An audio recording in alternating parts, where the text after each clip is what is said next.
welcome back to our channel TechTube. On today's video, I'm going to show you how to add account in Prime Video. It's very quick and easy, so let's get started.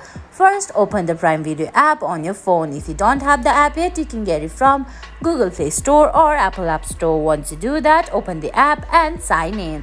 Once you sign in, on the top right corner, you can see a user icon. Tap on it.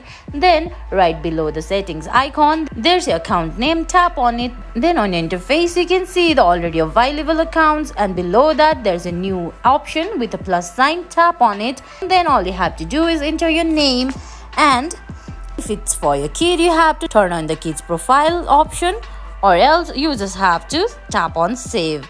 And guys, that's it. That's how you add an account in Prime Video. I hope you found this video helpful. If you did, please give it a thumbs up, leave a comment, subscribe to our channel and hit that bell icon. See you in the next video. Thanks for watching.